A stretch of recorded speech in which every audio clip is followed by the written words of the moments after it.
BUET, Dhaka university সহ যে কোনো পাবলিক ইউনিভার্সিটির অ্যাডমিশন টেস্ট কিংবা এইচএসসি এক্সাম, যে কোনো কিছুর জন্যই কিন্তু ইন্টিগ্রেশনের সাহায্যে ক্ষেত্রফল নির্ণয়ের ম্যাথ খুবই গুরুত্বপূর্ণ।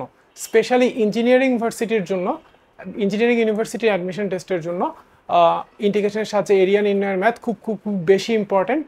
আর সাধারণত এই ম্যাথগুলো কমন আসার চান্স একটু কম থাকে অ্যাডমিশন টেস্টের ক্ষেত্রে। সো কিন্তু এটার বেসিক যদি খুব ভালো করে বোঝা থাকে তাহলে কিন্তু ম্যাথ যেভাবেই ঘুরায় পেঁচায় দেখ না কেন এই ম্যাথগুলো আনসার করা খুব সহজ হয়ে যায়।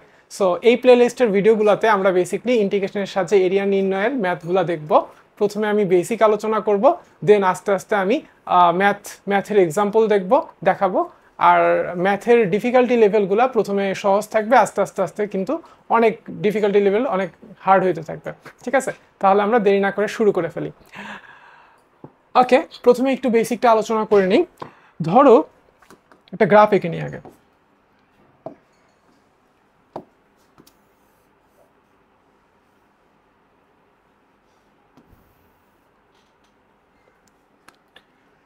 এটা এক্স অ্যাক্সিস, এটা ওয়াই অ্যাক্সিস, এটা মূল বিন্দু। ঠিক আছে, এইটা হচ্ছে আমার Y equals to F of x এর গ্রাফ। ওকে, সাপোজ এই পয়েন্টটাতে এক্স এর ভ্যালু হচ্ছে এ আর এই পয়েন্টটাতে এক্স এর ভ্যালু হচ্ছে বি। ওকে, এখন আমি যদি ইন্টিগ্রেশনটা এক্স এর সাপেক্ষে করি তাহলে ফাংশনটাকে অবশ্যই ওয়াই ইকুয়ালস টু সামথিং আকারে থাকতে হবে এবং এইখানে ওয়াই ইকুয়ালস টু সামথিং আকারে আছে। এখন এই ওয়াইয়ের ভ্যালু যেটা এফ অফ এক্স, এইটাকে যদি আমি এক্স এর সাপেক্ষে ইন্টিগ্রেশন করি তাহলে লিখতে হবে ডিএক্স, এবং লিমিট যদি দেই এ থেকে বি তাহলে আসলে কি পাবো? ইন্টিগ্রেশনের ফলে আসলে এরিয়া পাওয়া যায়। তো কতটুকু এরিয়া পাবো? দেখো এক্স এর ভ্যালু এখানে এ এবং এখানে এক্স এর ভ্যালু হচ্ছে বি, এবং এক্স এর ভ্যালু যখন এ তখন ফাংশনের গ্রাফটা কিন্তু এক্স অক্ষকে টাচ করে নেই, ছেদও করে নেই। যেহেতু টাচও করে নেই, ছেদও করে নেই, তাই এক্স এর ভ্যালু যখন এ তখন এক্স অক্ষের উপরে আমি একটা লম্ব আঁকবো ফাংশনটার গ্রাফ থেকে। ঠিক আছে, চলো আমরা একটু লম্বটা এঁকে ফেলি।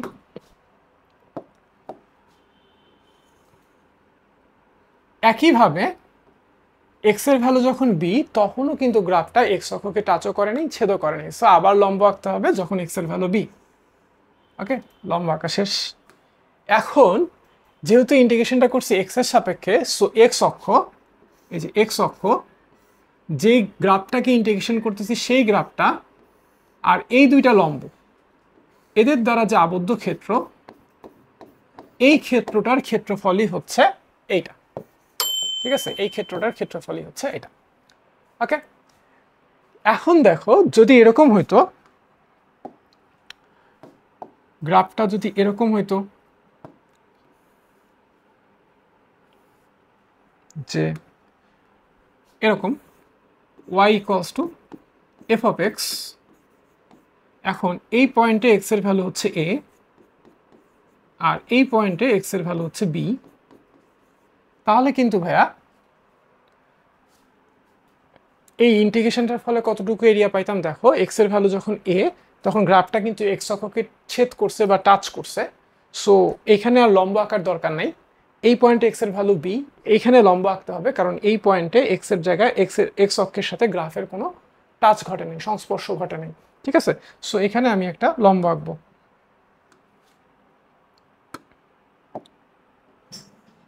এখন দেখো যেই অক্ষের সাপেক্ষে আমি ইন্টিগ্রেশনটা করতেছি দ্যাট মিনস হচ্ছে এক্স অক্ষ, এই যে এক্স অক্ষ, এই লম্ব আর এই গ্রাফটা দ্বারা যে আবদ্ধ ক্ষেত্র, সেই ক্ষেত্রটার ক্ষেত্রফলই হচ্ছে এইটা। ওকে, আবার যদি গ্রাফটা এরকম হতো, ধরো এটা হচ্ছে ওয়াই অ্যাক্সিস, এটা হচ্ছে এক্স অ্যাক্সিস, এটা হচ্ছে এক্স অ্যাক্সিস, গ্রাফটা এরকম, এটা হচ্ছে Y equals to F of x এর গ্রাফ। এই পয়েন্টটাতে এক্স এর ভ্যালু হচ্ছে এ এবং এই পয়েন্টে এক্স এর ভ্যালু হচ্ছে বি। যেহেতু এক্স এর ভ্যালু এ এবং এক্স এর ভ্যালু বিতে গ্রাফটা এক্স অক্ষকে ছেদ করছে বা টাচ করছে, সো এইখানে আর কোনো লম্বই আঁকতে হবে না। এই ইন্টিগ্রেশনটার ফলে অ্যাকচুয়ালি আমরা এই এতটুকু এরিয়া পাবো, এক্স অক্ষ আর গ্রাফটা দ্বারা সীমাবদ্ধ যে ক্ষেত্রটা, সেই ক্ষেত্রটার ক্ষেত্রফল পাবো। ঠিক আছে, ওকে, কিন্তু এখানে একটা ব্যাপার আছে। দেখো ইন্টিগ্রেশনটা করতেছি কিন্তু আমি এক্স অক্ষের সাপেক্ষে, এবং এই ক্ষেত্রটা আছে এক্স অক্ষের নিচে। যখন আমরা এক্স অক্ষের সাপেক্ষে ইন্টিগ্রেশন করি আর কোনো ক্ষেত্র যদি এক্স অক্ষের নিচে থাকে তাহলে ইন্টিগ্রেশনের রেজাল্টটা আসে নেগেটিভ। ইন্টিগ্রেশনের রেজাল্টটা আসে নেগেটিভ, কিন্তু ক্ষেত্রফল কি কখনো নেগেটিভ হতে পারে? পারে না। তাহলে এখানে ব্যাপারটা কি ঘটতেছে? ব্যাপারটা হচ্ছে ইন্টিগ্রেশনের সাহায্যে আমরা অ্যাকচুয়ালি কি পাই? ক্ষেত্রফল পাই, এটা ঠিক আছে, বাট অ্যাকচুয়ালি আমরা চিহ্নযুক্ত ক্ষেত্রফল পাই। চিহ্নযুক্ত ক্ষেত্রফল কি ভাই? যখন ইন্টিগ্রেশনটা এক্স অক্ষের সাপেক্ষে করা হয় তখন ক্ষেত্রফলের মানের আগে যে চিহ্নটা থাকে যদি পজিটিভ হয় তার মানে হচ্ছে ক্ষেত্রটা আছে এক্স অক্ষের উপরে, যদি নেগেটিভ হয় তার মানে ক্ষেত্রটা আছে এক্স অক্ষের নিচে। যেমন এই ক্ষেত্রে এই ক্ষেত্রটা যেহেতু এক্স অক্ষের নিচে আছে তাহলে এই গ্রাফটাকে বা এই ফাংশনটাকে এক্স অক্ষের সাপেক্ষে এই লিমিটের মধ্যে যদি ইন্টিগ্রেশন করি রেজাল্টটা আসবে নেগেটিভ। রেজাল্টটা নেগেটিভ আসলেও ক্ষেত্রফলটা কিন্তু পজিটিভ হবে। দ্যাটস ওয়াই আমি একটা পরম মান ইউজ করতে পারি বা মডুলার সাইন ইউজ করতে পারি যার কাজ হচ্ছে মাইনাসকে প্লাস করে দেওয়া। সো কোনো ক্ষেত্র যখন এক্স অক্ষের নিচে থাকবে এবং ইন্টিগ্রেশনটা এক্স অক্ষের সাপেক্ষে করব, ক্ষেত্রফলের রেজাল্টটা নেগেটিভ আসবে, সেই নেগেটিভ রেজাল্টটাকে আমরা একটা পরম মান ইউজ করে মডুলার সাইন ইউজ করে পজিটিভ করে ফেলবো। ঠিক আছে? একইভাবে আমরা কিন্তু ওয়াই অক্ষের সাপেক্ষেও ইন্টিগ্রেশন করতে পারি। লাইক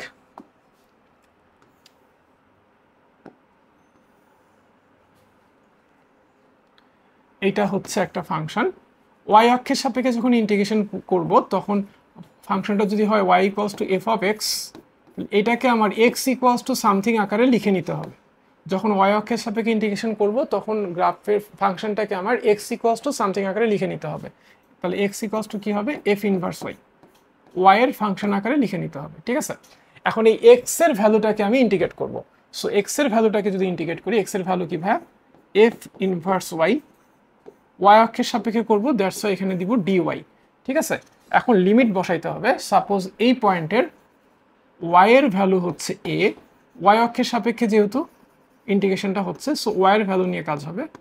এই পয়েন্টে ওয়াই এর ভ্যালু বি, সো লিমিট যদি দেয় এ থেকে বি, তাহলে এবার দেখো ওয়াই এর ভ্যালু যখন এ তখন এই গ্রাফটা কিন্তু ওয়াই অক্ষকে টাচ করে নেই, ইন্টারসেক্টও করে নেই। সো এখানে আমরা একটা লম্ব আঁকবো ওয়াই অক্ষের উপরে। একইভাবে ওয়াই অক্ষের উপরে এই জায়গাতেও একটা লম্ব আঁকবো। এখন এই দুইটা লম্ব যেই অক্ষের সাপেক্ষে ইন্টিগ্রেশন করতেছি সেই অক্ষ, এই ক্ষেত্রে ওয়াই অক্ষ, আর এই গ্রাফটার এই অংশটা এতটুকু দ্বারা যে আবদ্ধ ক্ষেত্র সেই ক্ষেত্রটার ক্ষেত্রফলই হচ্ছে এটা। ঠিক আছে? আর কোনো ক্ষেত্র যদি ওয়াই অক্ষের ডান দিকে থাকে তাহলে ওয়াই অক্ষের সাপেক্ষে ইন্টিগ্রেশন করলে রেজাল্ট হবে পজিটিভ, যদি ওয়াই অক্ষের বাঁ দিকে থাকে তাহলে ওয়াই এর সাপেক্ষে ইন্টিগ্রেশন করলে রেজাল্ট হবে নেগেটিভ। সো যখন ক্ষেত্রটা ওয়াই অক্ষের বাঁ দিকে থাকবে, ধরো এরকম, ঠিক আছে, এরকম আছে ধরো এই পয়েন্টে আর এই পয়েন্টে হচ্ছে ওয়াই এর ভ্যালু এ, এই পয়েন্টে হচ্ছে ওয়াই এর ভ্যালু বি, আর এটা হচ্ছে Y equals to F of x এর graph, that means x equals to f inverse y. Okay? তাহলে দেখো গ্রাফটা যেহেতু ওয়াই অক্ষকে এ আর বি পয়েন্ট দুইটা পয়েন্টেই টাচ করে ফেলছে বা ইন্টারসেক্ট করছে, সো এখানে আর লম্ব আঁকার দরকার নেই। ওয়াই অক্ষ আর এই গ্রাফটা দ্বারা যে আবদ্ধ ক্ষেত্র সেই ক্ষেত্রটার ক্ষেত্রফলই হচ্ছে এইটা, কিন্তু ওয়াই অক্ষের বাঁ দিকে থাকায় এই ইন্টিগ্রেশনের রেজাল্টটা আসবে নেগেটিভ। দ্যাটস ওয়াই আমি তখন একটা মডুলার সাইন ইউজ করে এই রেজাল্টটাকে পজিটিভ করে নেব। ঠিক আছে? এটাই ছিল আমার বেসিক ধারণাটা। এখন আমরা একটার পর একটা ম্যাথ সলভ করব, ডিফিকাল্টি লেভেল একটু একটু করে বাড়তে থাকবে, আস্তে আস্তে তোমাদের বেসিকও আরও স্ট্রং হতে থাকবে।